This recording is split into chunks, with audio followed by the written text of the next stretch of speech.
SpongeBob!" "Hi-ya!" SpongeBob yelled as he lunged toward Sandy with a mighty karate strike.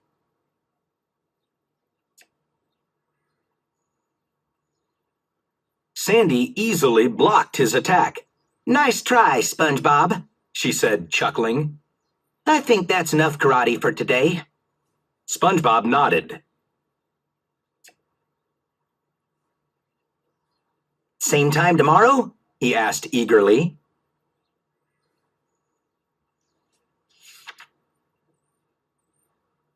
Sandy shook her head. "No can do, SpongeBob. I'm going to be grabbing my stick and carving some barrels."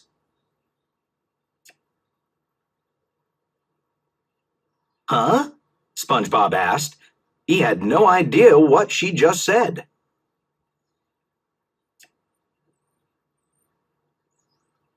"I'm going surfing," Sandy explained. "Want to come?" SpongeBob hesitated. "Well, I don't know."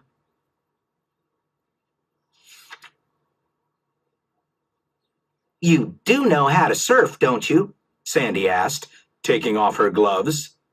"Well, sure," SpongeBob answered, his voice cracking a little.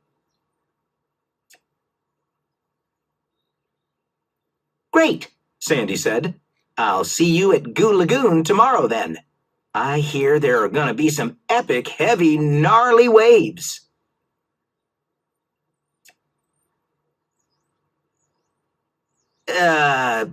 Oh, my favorite kinds," said SpongeBob, not sure what she meant.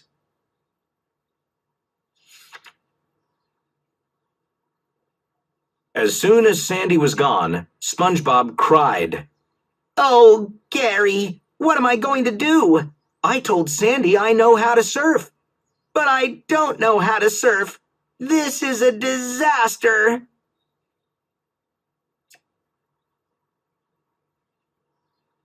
Patrick heard SpongeBob's cries and ran over. "Don't worry, SpongeBob," he said cheerfully. "You may be a hodad, but I'm stoked to help you rip some tubes."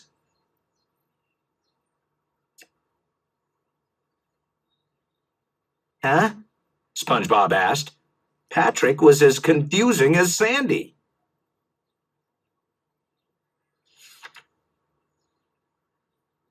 "You may be a beginner, but I'm excited to teach you to surf," Patrick explained. That was surfer talk.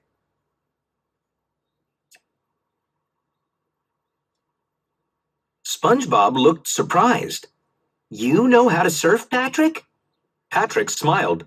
"Of course I do. Why do you think I wear these cool surfer shorts all the time?"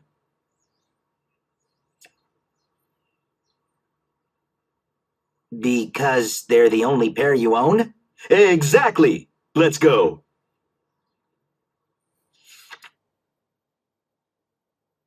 At Goo Lagoon, Patrick began SpongeBob's first lesson. "The first thing you do is—" "Stand back!" shouted Larry the Lobster. The big lifeguard set a groaning surfer down on the sand.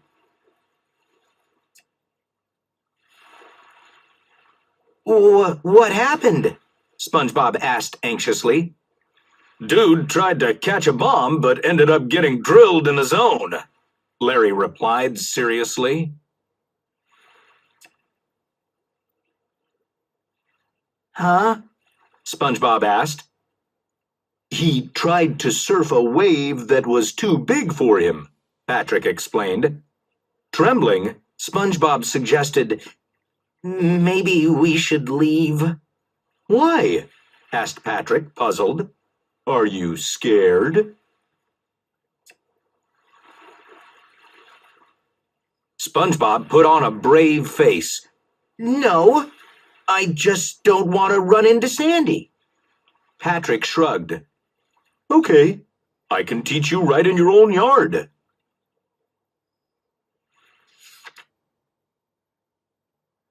Back in SpongeBob's yard, Patrick laid his surfboard on the sand. "Okay, lie down on your stick," he said. SpongeBob looked around. "But I don't have a stick, Patrick.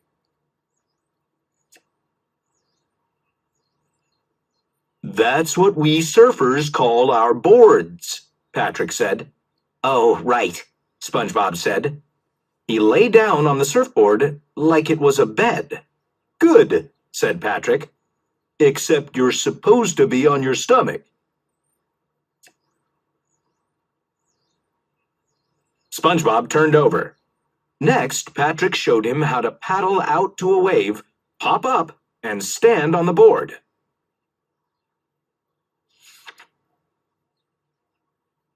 After a while, SpongeBob started to get the hang of standing up on the surfboard. I think I'm getting it, Patrick, he said, excited. You're a great teacher. Patrick smiled. Now you just have to try it on a wave. Where do we get a wave? SpongeBob asked. Patrick thought for a moment. Then he snapped his fingers. I know! Squidward's bathtub! Come on!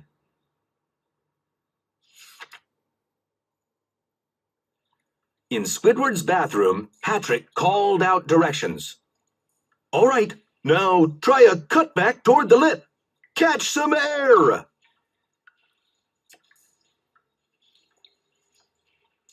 When Squidward came home, he was a little upset.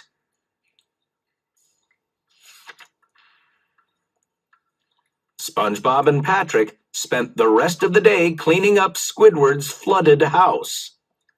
I just hope I'm ready to surf with Sandy tomorrow, SpongeBob said.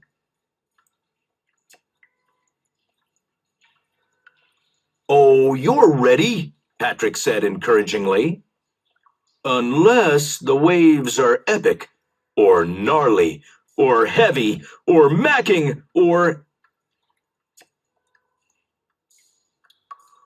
Patrick, SpongeBob interrupted, do all those surf words mean huge? Pretty much, yeah, Patrick admitted.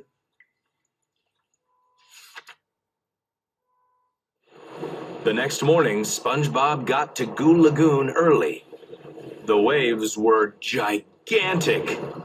Maybe Sandy won't show up, he said hopefully.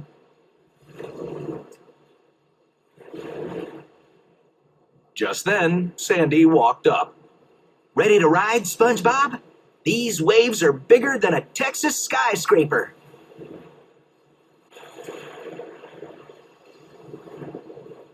SpongeBob tried to look excited. You know it, Sandy. I'm stoked, he said brightly, then added to himself, I think. Surf's up! Sandy shouted as she charged into the water with her surfboard. Come on, SpongeBob! I can't wait to hang 10!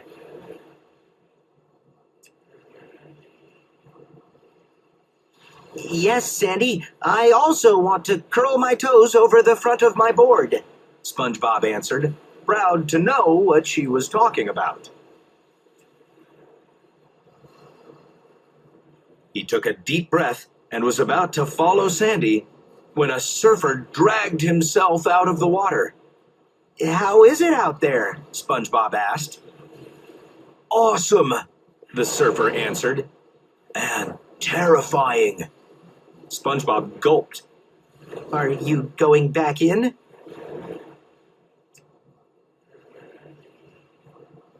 The surfer shook his head. Not happening, dude. Broke my board. As the surfer walked sadly away with his broken surfboard, SpongeBob got an idea.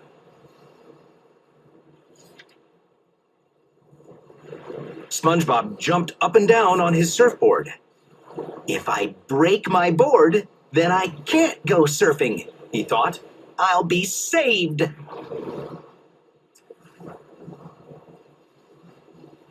But the surfboard didn't break. This stick is tougher than I thought, SpongeBob said, stomping hard. As he jumped, SpongeBob looked out for cracks on his board. He didn't notice that his board had slipped into the surf and that he was being carried out toward an enormous wave.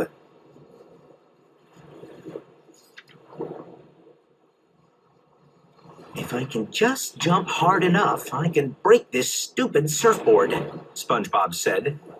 He had no idea that he was riding the biggest wave to ever hit Goo Lagoon. SpongeBob kicked the surfboard. He tried standing on his hands and pulling at the tip of the board. He punched, smacked, and whacked the board, but nothing worked. This was one tough surfboard.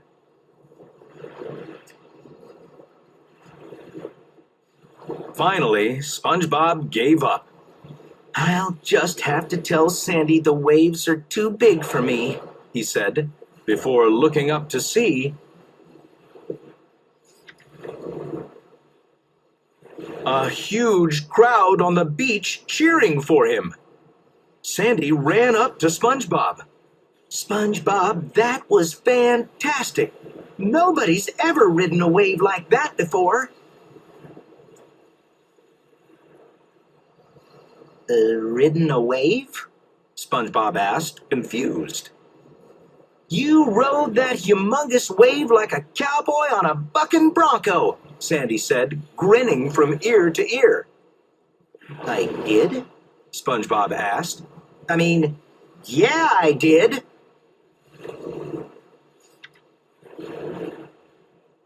Hooray for SpongeBob! Everyone shouted. Hooray for gnarly waves! SpongeBob shouted.